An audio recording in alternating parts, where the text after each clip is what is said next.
Assalamualaikum warahmatullahi wabarakatuh. Apa kabar abang-abang semua? Semoga selalu sehat dan dalam lindungan Allah. Baiklah, pertemuan kali ini adalah pelajaran ilmu pengetahuan alam yang kita bahas pada materi ciri khusus beberapa jenis hewan. Mohon abang-abang untuk memperhatikan mulai dari hewan pertama sampai hewan terakhir nantinya. Untuk yang pertama yaitu adalah hewan kelelawar. Bagaimana sih ciri dari hewan kelelawar ini? Hewan kelelawar memiliki ciri-ciri diantaranya hewan kelelawar adalah mamalia yang dapat terbang. Sayapnya dari kulit yang tipis, mempunyai kemampuan ekolokasi. Ekolokasi adalah hewan yang dapat memperkirakan benda dari jarak yang jauh. Kemudian, contoh hewan yang juga dapat melakukan ekolokasi adalah lumba-lumba. Walaupun lumba-lumba berada di dalam air, tetapi dia juga dapat melakukan ekolokasi. Selanjutnya adalah cicak. Tentunya abang-abang sudah tidak asing dengan cicak karena banyak kita temui dalam kehidupan sehari-hari, baik di dinding rumah maupun di atap-atap rumah kita. Untuk ciri-ciri cicak, diantaranya kakinya lengket. Kemudian, kakinya ini terbuat dari struktur seperti rambut yang tipis. Struktur inilah yang menyebabkan sehingga cicak itu dapat merayap di dinding maupun di atap-atap. Selanjutnya, makanan cicak ini berupa nyamuk, lalat, dan laron. Dan cicak mempunyai kemampuan autotomi, yaitu dia dapat memutuskan ekornya sendiri. Dia memutuskan ekor dikala dia dalam keadaan yang berbahaya. Hewan selanjutnya adalah bunglon. Bunglon adalah hewan yang memiliki ciri-ciri lidahnya panjang dan lengket. Kemudian dia mempunyai kemampuan memikri, yaitu kemampuan untuk mengubah warna tubuhnya sesuai pada tempat yang dia tempati. Ciri selanjutnya, matanya dapat berputar, kakinya dapat mencengkram, dan makanan yang biasa dimakan oleh bunglon adalah jangkrik, capung, maupun belalang. Hewan selanjutnya adalah landak semut. Landak semut tentunya bagi abang banyak yang belum mengetahui. Landak semut hampir sama dengan landak biasa. Landak semut juga memiliki ciri-ciri yang hampir sama dengan landak biasa. Di antara ciri-cirinya yaitu 1. Landak semut mempunyai duri-duri di dalam tubuhnya. 2. Dia mempunyai lidah yang panjang dan lengket. 3. Lidah yang panjang dan lengketnya bisa mencapai 60 cm. Fungsi dari lidah yang panjang ini adalah untuk mencari makanan di dalam tanah, yaitu berupa semut. Selanjutnya adalah unta. Tentu kita tidak asing dengan unta. Unta banyak kita temui di daerah-daerah gurun.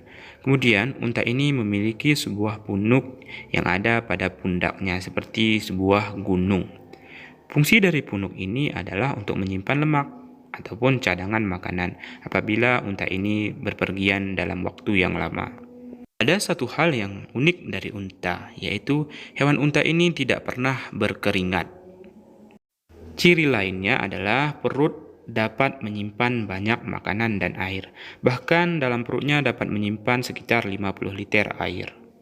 Baiklah, untuk hewan selanjutnya adalah burung hantu.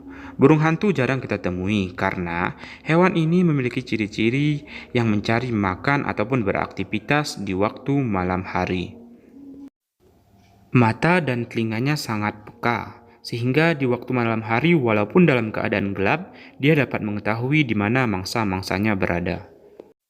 Ciri selanjutnya, dia dapat mengeluarkan suara yang menakutkan mangsanya, sehingga mangsa-mangsanya akan merasa ketakutan.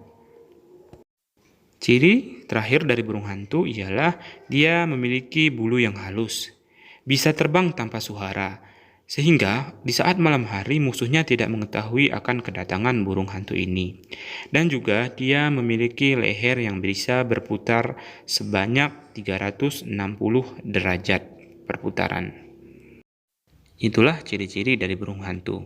Selanjutnya adalah ikan pemanah. Ikan pemanah ini sungguh unik. Mengapa dikatakan unik? Ikan pemanah adalah ikan yang hidup di air tawar. Dia memakan serangga-serangga kecil Bagaimana dia memakannya? Yaitu dengan menyemprotkan air dari dalam ke udara, di mana tempat mangsanya berada. Di saat mangsanya jatuh, disitulah dia akan memakan mangsa tersebut. Hewan selanjutnya adalah bunga karang.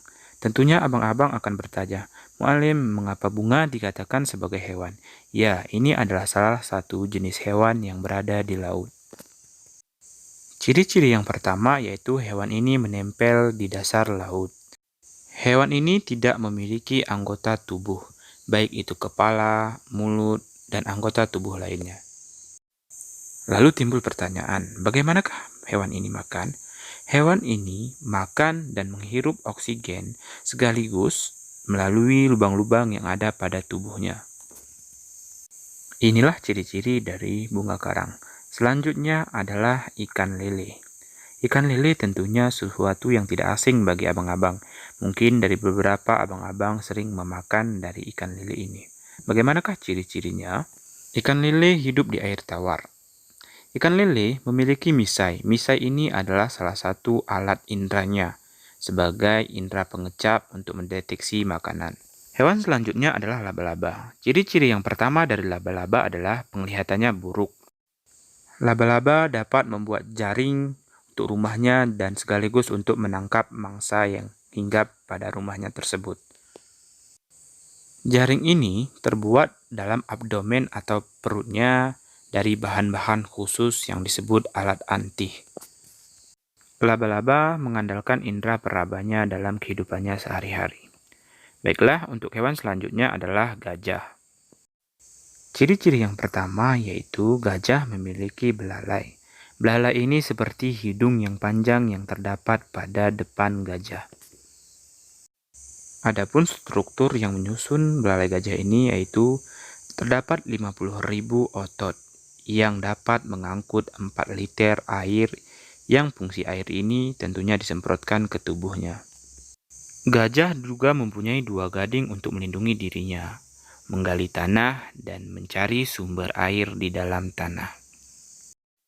Baiklah abang-abang, itulah tentang hewan-hewan yang Mu'alim jelaskan sepintas. Untuk hewan-hewan selanjutnya yang tidak dapat Mu'alim jelaskan, Mu'alim harapkan abang-abang dapat membacanya di buku kita. Yang pertama ada jerapah, yang kedua ada tupai, dan yang ketiga ada bebek.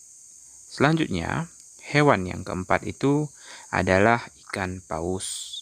Dan yang terakhir adalah koala. Mohon abang-abang membaca hewan-hewan yang tidak Mu'alim jelaskan ini. Pesan terakhir Mu'alim adalah jangan lupa belajar dan berdoa. Semoga Allah mudahkan.